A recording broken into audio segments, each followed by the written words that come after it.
Hello everyone, and welcome back to MetalCore and Muscle. My name is Evan. I'm going to be your host for today's episode. And in today's episode, we're going to be covering the top 5 most underrated metalcore bands, as well as the top 5 most underrated dumbbell exercises. We will round out today's episode by covering my pick for workout song of the week as usual. So whatever you do when you listen to podcasts, just sit back and relax and listen to this one, and hopefully you enjoy. So we're going to kick it off with the top 5 most underrated bands.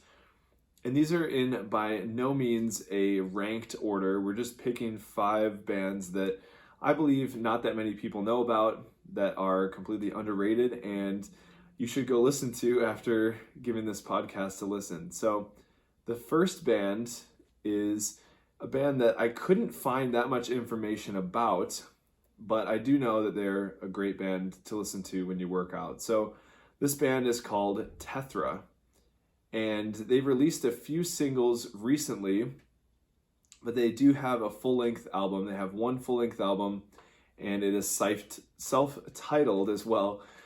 This album came out in 2019, and the way that I describe these bands is initially they sound somewhat like Bullet for My Valentine. So if you do like that band, I think you will enjoy this one as well. But in one of their songs called Forever Ablaze, and that's one of my favorite songs that they wrote, that they have in that album, I think they sound a little bit more like older Black Veil Brides. So like the Fallen Angels time for Black Veil Brides, they kind of remind me of them as well. So if you're into more of that, what I would call like nostalgic metalcore, then you may really enjoy these guys. They have great guitar work. Their clean vocals are good, as well as their screaming vocals. So if you're not familiar with these guys, be sure to go check them out. Their self-titled album, Tethra, is my favorite one. A couple other songs that are good on there to check out. Conquer and Dethrone is their first song of the album. And then Masochistic Healing is probably their most popular song off the album, and it is also a great one. So be sure to check out the band Tethra. So we're going to move into the next most underrated metalcore band. And this band is called The Wise Man's Fear. So these guys released their last album they released was in 2020. And I actually was looking up some information about this band, and I came across an article on the website Rock Sound. And the article is titled Meet the Wise Man's Fear, one of metalcore's most unique bands. So I figured I would just kind of take you guys through this article so we can both learn a little bit more about the Wise Man's Fear. So their last album that came out in 2020 is titled Valley of Kings, and their genre falls under this sort of new genre called fantasy core. So I believe Valley of Kings is a reference to Zelda, but I'm not 100% sure of that. So let's get into a little bit more about this band. So they are self-professed fantasy core sextet, and they have spent the last 6 years putting together and releasing a trilogy of albums called the Codex. This sort of fantasy core takes place in I'm not sure if I'm pronouncing this right, a Numa universe, and it tells the tale of 5 warriors as they journey to find meaning in a strange and unforgiving world. The band's devotion to the craft of storytelling is second to none. I'm just kind of quoting this article here. On the day that the third and final part of the puzzle, Valley of Kings, is released via Sharptone Records, this article chatted with the drummer and lyricist Paul Learman about the trilogy and what the future looks like for this band. So this interviewer asked, what does this trilogy of albums represent, and what was the initial goal of these records? So the drummer and lyricist Paul Learman quotes here, we started back in 2014. That's when we started writing for this final installment. At that point, we were sick of hearing bands talking about how they had written about everyday life, and that writing about everyday life seemed like the default, so we wanted to go a bit above and beyond. So he continues to say here, we decided to write an allegory called The Pilgrim's Progress, and it was about charting a lot of the milestones of the human existence. There are triumphs, there are tragedies. We're trying to write an 11-track trajectory that's charting a man's quest for meaning. He is ultimately searching for the castle in the clouds, which is representative of the meaning of life. And it charts all the stuff that he sees along the way. We're trying to encapsulate the human experience within that. So I would say of all their records, The Valley of Kings is probably my favorite of their 3 albums with this trilogy, the Codex. And the song that initially got me into these guys is called What Went Wrong. So if you're not sure about fantasycore as a genre, just check out What Went Wrong. It's probably their most accessible track on the entire album. Some songs are heavier, some songs are lighter. The Tree of Life has a piccolo solo / breakdown in there. So it's just some really interesting music. And if you're into metalcore and haven't heard of these guys, they're definitely worth checking out. They do have some really hard songs that are fun to listen to when you're working out. So be sure to check out The Wise Man's Fear. The third band that I want to touch on here is the band titled Convictions. So my buddy Ross actually sent me a song from these guys a while back, and it was really heavy, really emotional as well.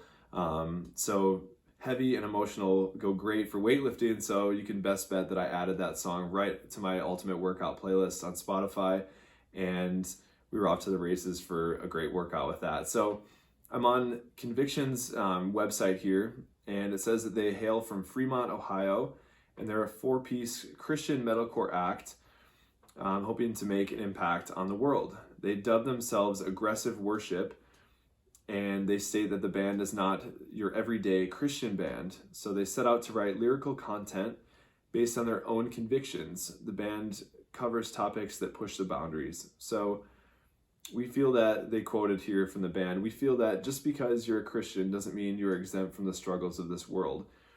And being a Christian myself, I do think that one of the things that's important for Christians to do is to share their pain and their experiences to help other people. And I think that these guys definitely, if you look into their lyrics, I definitely think they're doing a great job of that as well. So they write here, the last line, convictions never fails to draw you in and capture your emotions. So their last album is really, really heavy. They do have an album before that as well that I didn't know about until recently. So if you go on Spotify, they have 2 albums on there. Some of their songs, The Price of Grace is a great song. I actually can't remember a lot of the names on the album. Usually what I'll do is just hit play from the first song and just run it front to back while I work out. So be sure to check out Convictions on Spotify. Another interesting piece of information about this band, and particularly the vocalist, he actually filled in for Jake Lewers from August Burns Red for the last leg of August Burns Red's American tour. I think yesterday was actually their last show of the tour. So his name's Michael Felker, and he filled in for Jake Lewers, and he was saying on his Instagram that it was a dream come true to be able to stand in for them. So really cool to see that and see these metalcore bands having this camaraderie in the genre and being able to, step in like that and still put on a great show. So be sure to check out Convictions, especially their latest album, for your workouts. All right, guys, what we're going to get into next, we have our last 2 underrated bands. And the next band that I want to touch on is called Danger Kids. So Danger Kids really came onto the scene back in 2014, and they've released 2 albums. Their first album is titled Collapse, and their second album is titled Blacklist. So I would argue that Collapse is a little bit better of an album than Blacklist, but Blacklist still is great within its own right. And an interesting fact about these guys is that their lead vocalist, Tyler Smith, is actually a music producer now, and I'm not sure if he was producing music back then, but he's actually produced for some big bands in the metalcore genre. So he actually has been producing all of Falling in Reverse's new material. So all of the the latest songs that they've released, like Popular Monster. He's done all the producing for that. So I thought that was really cool to see him get some recognition for his work with these artists like Falling in Reverse. And he also helped produce I Prevail's last album as well, which I believe was titled, it had the songs Hurricane, Paranoid, Gasoline, all those songs that from I Prevail's last album, he produced those as well. So really interesting and cool to see him still working in the music space, because I don't believe that Danger Kids is still an active band. So kind of bringing it back to Danger Kids, they have, I would say, like Linkin Park elements. So they do some rapping and then some screaming. But I would say it's Linkin Park more tuned toward modern metalcore. So Countdown is a great song. They have some slower tracks in there that build, and really just a high vibe, high energy album, especially Collapse. So be sure to check out Danger Kids. Share them, especially if you really like them as well. All right, gang. So we're going to get to our last track here, or our last band, excuse me. And this underrated band is actually probably the most popular of the 5 that I'm listing here. And coincidentally enough, this band actually just released an album yesterday called Home, and this band is titled Siamese. So these guys are really blowing up on the scene, and actually have their Wikipedia page up here, so I'm going to read off some information from this as well. So they're a Danish rock and metal band, and they recently signed, well, in 2017 they signed to Artery Recordings, and that was when they released their, in my opinion, one of their better albums called Shameless. And this album has a lot of really cool tracks, one of which that's my favorite is called Cities, and it almost has this tribal drumming or chanting that kind of comes in at the beginning, and then it breaks off into this really nice chuggy riff. And Siamese doesn't really, their older stuff, older meaning 2017 and 2019, there's not really any screaming on those songs within those albums, but in their latest album, Home, they do put in a little bit more harsh vocals. And I will say my favorite album of theirs is Superhuman, which came out in 2019. And one of their first songs on the album is called Bananas. And they actually take Gwen Stefani's song, like, this is bananas, Bananas, and they kind of make it into this, I wouldn't call it a cover song, because that's the only part that they use from that song. But they make it into this really catchy metalcore track. And there's a whole bunch of other songs. Ocean Bed is on Superhuman. That's a great song. There's actually a song called Superhuman as well. In my opinion, Superhuman is my favorite album of theirs. But there are some songs that they've released that I believe are on Home, like Rather Be Lonely is really good as well. I think the band's strong suit is definitely the lead vocalist. His clean vocals are second to none, and they're very recognizable as well.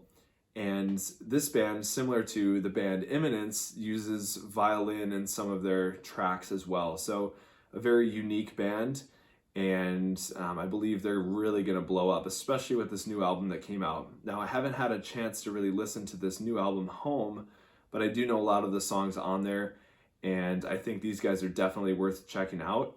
Are they super heavy for working out?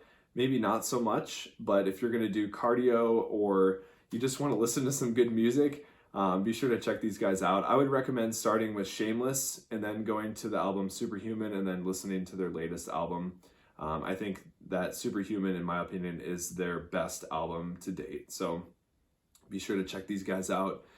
And that is going to do it for our top 5 most underrated metalcore bands. I'll run through them again here. Just the names. We've got Tethra, The Wise Man's Fear, Convictions, Danger Kids, and then lastly, Siamese. So be sure to check out all of these bands. Add some of their music to your workout playlist. You will not be disappointed. So be sure to give them a listen. What I'd like to do now is switch over into the top 5 most underrated dumbbell exercises. So you know how we do it here at MetalCore and Muscle. We're mixing metalcore music and fitness together. So we talked about the most underrated metalcore bands. Now let's talk about the most underrated dumbbell exercises. So in thinking of putting together this episode, I know that a lot of people may still be working out at home. I know that, due to the COVID-19 pandemic, a lot of us were forced to shift our training to an indoor and home setting. And most of us picked up some dumbbells because that was the most accessible piece of equipment to get in your home. So if you are still doing the home training, you can definitely add these in right away. If you are training in a gym, you can best bet that gym is going to have dumbbells, so you can be sure to give these a try, even if you're training at the gym, in the gym setting as well. So the first exercise that I want to talk about is an exercise for legs, and this is the dumbbell goblet squat. So to do the goblet squat, you are going to hold a dumbbell in your palms at your chest level, and it's essentially a front squat with dumbbells. So one thing that I like about this exercise is that it really forces you to keep your back straight. So what can happen sometimes with a conventional back squat is that the bar can track lower on your back, and you can essentially get a lot of, the top half of the squat can become somewhat of a good morning, where you're working to extend your back and to get back into that standing position. So sometimes people have trouble with that, with the conventional back squat. And then sometimes if you're doing a barbell front squat, it can be hard to get into the right positioning of having the bar across your upper chest and clavicle bones. And so if you don't have great wrist mobility, it can be hard to get into a safe and effective front squat position. So the goblet squat offers a safer, more easily accessible front squat. And there are great ways to modify this exercise if you don't quite have the form down. So one way that you can modify a goblet squat is to do a goblet sit to stand. So I like to think of goblet referring to the way that you're holding the dumbbell. So you're holding it one end of the dumbbell in your palms, and then you're going to go down into a squat. So to do this as a sit to stand version, you would actually sit into a chair or a bench and then push off from there. So essentially like a box squat, but you're going to hold the dumbbell in that goblet position. So once again, the goblet position kind of helps you keep your back straight, your chest up, and those shoulder blades back and down to help prevent your back from rounding out. So the goblet squat is a great exercise to add in. Once again, if you're training at home and you have a bench, start off with maybe the box goblet squat, and then take the box away and start building up that form and that strength without the box or bench there. So goblet squat's great. Some people think that front squat primarily targets more quad. I'm not sure about the research on that, but if you do get more of a mind muscle connection on the quads, then you could use that exercise maybe as a primary mover for your home training routine, and then throw in some stiff leg or RDLs in there to work more of the hamstrings and the glutes. So be sure to add in the goblet squat. I think it's underrated because people mostly go into the gym and they do leg press, back squat, leg extensions, leg curls, and all of those exercises are great, don't get me wrong, but it can't hurt to throw in some different things as well. So give the goblet squat a try next time you're doing legs. All right, so the next exercise that I believe is underrated with using dumbbells is a half kneeling shoulder press, or half kneeling one arm dumbbell shoulder press would be the full way to say it. So half kneeling just refers to having one knee down and your other leg in a bent 90-degree angle. So in this position, the knee that's down you want directly underneath your hips, and you're going to be pressing with the same arm on the side of the leg that's down and the knees on the ground. So if my left knee is down on the ground directly below my hips, I'm going to be pressing with my left arm. and the other leg is in that bent 90-degree angle position. So one thing with this exercise that adds a little bit of benefit is the core stability and being able to stay stable while you press that weight overhead. So you're going to be engaging your core, and then you're also going to be obviously working your shoulders through this movement as well. Now you could also use a kettlebell for this exercise, and one way that you could essentially modify this would be to do a seated one-arm shoulder press or a standing one-arm shoulder press. So having one arm is going to engage the core a little bit because you're having to stabilize your body and make sure that you're not, rocking side to side to try to, or using a lot of momentum to try to throw that weight up. So it's a great exercise to do at home. Really gets the shoulders burning. If you have a lighter weight, just increase the rep count. Really go for getting a good burn, a lot of blood in that shoulder. So be sure to give that one a try the next time you're doing shoulders. All right, gang, we've got 3 more exercises to cover here. And the next one is going to be another pushing movement, as well as another unilateral movement. And this is going to be a one-arm chest press from the lying on the floor. So a floor press, one-arm floor chest press is kind of how I would describe it if I was writing this in a program. And this is an exercise that I did a lot with my home training while the gyms were closed. And what I like about this exercise is that you can load it up fairly heavy, and obviously the floor is going to stop you from going really deep into that press. So you are going to engage a little bit more tricep with this move. One thing that's cool about it though is that as you press up from the floor in that position, you can sort of palpate your upper chest with your other arm, the hand that's not holding the dumbbell. And as you press up, you can sort of cross your midline with that dumbbell in a way that you wouldn't be able to if you were using 2 dumbbells. And you can really engage the chest muscles as you're pushing that dumbbell and towards the top of the movement, crossing that midline just slightly. And at the same time, once again, you're palpating the chest with your opposite hand, and that can really help engage that upper chest. And I did this exercise. You can load it up pretty heavy, and then to safely sort of end the rep, you can bring in your other arm, bring the weight to your chest, and then switch arms and then go right into the other side. So I found this exercise to be great during my home training. Was able to progressive overload and end up pushing some pretty heavy weight with just 1 dumbbell.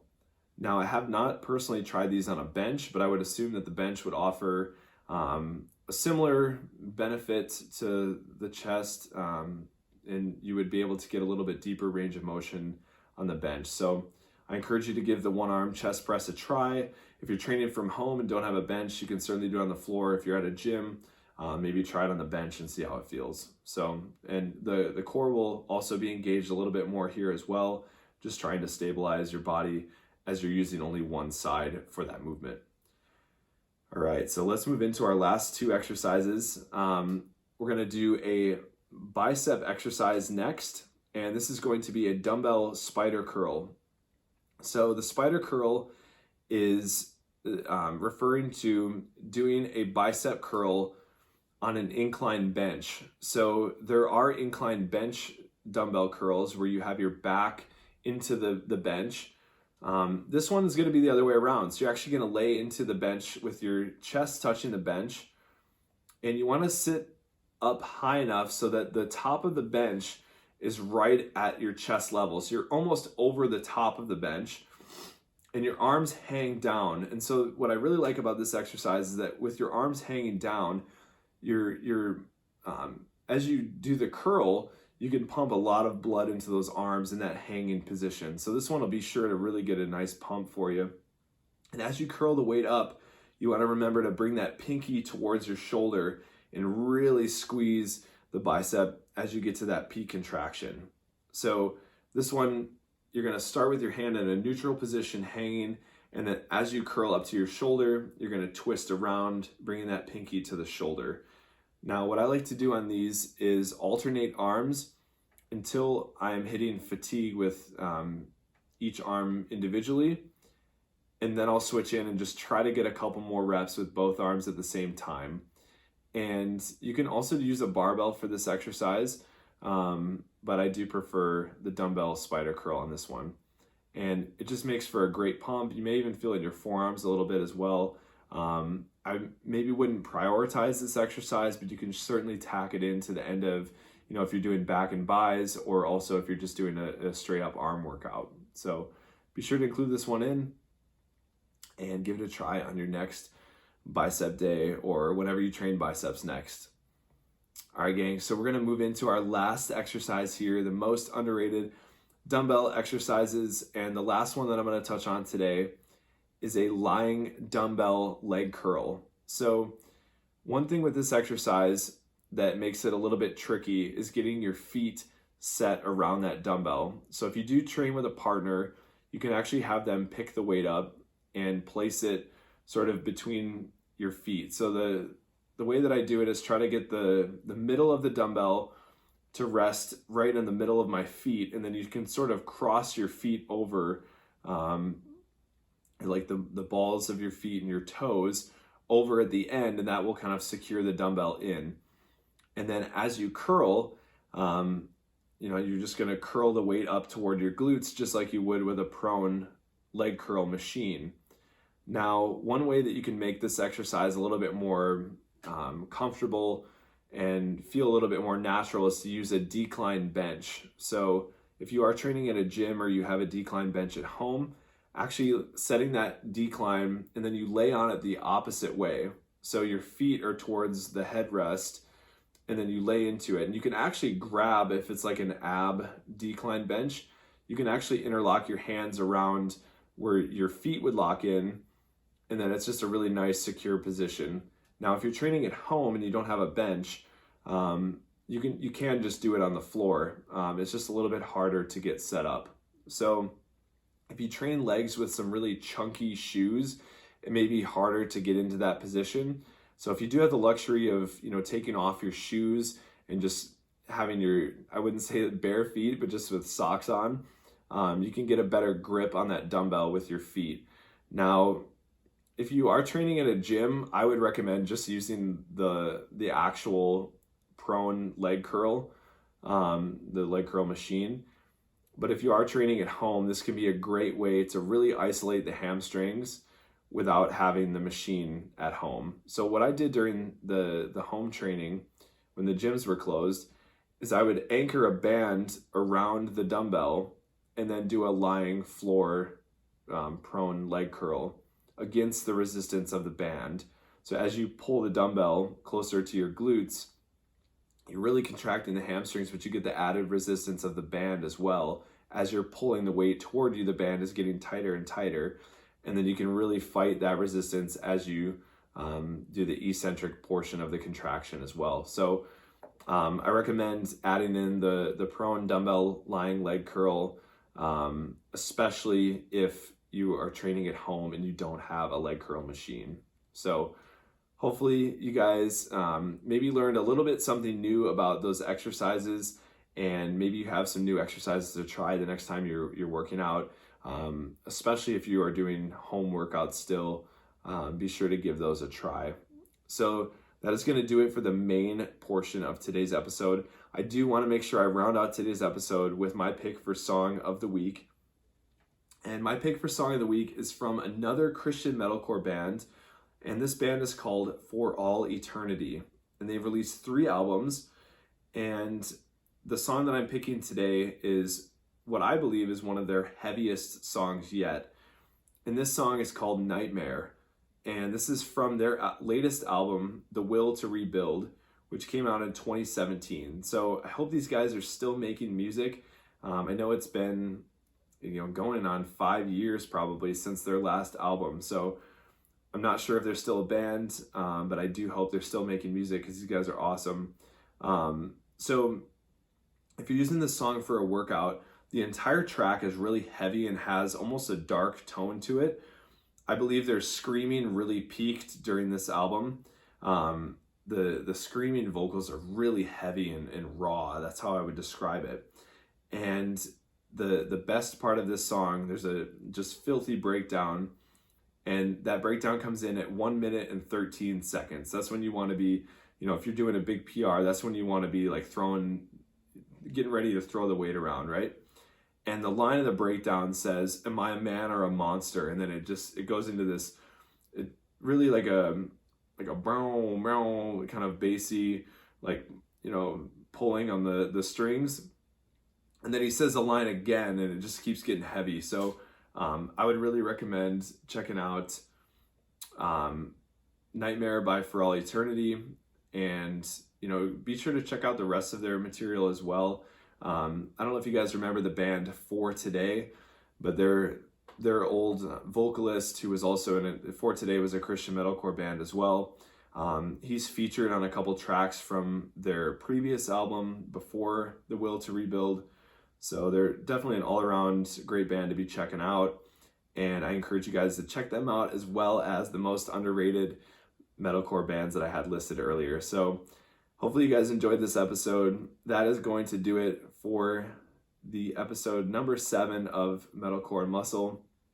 Be sure to stay tuned as we round out the end of this month. What I'm going to be doing is creating some top lists for album of the year as well as songs of the year. And I would also like to have an episode coming out talking about New Year's resolutions. So if you're interested in any of that content, be sure to check it out. You can find me on Instagram at MC_muscle. If you guys disagree with my list or have some other underrated bands that maybe I'm not aware of, be sure to leave them in the comments there.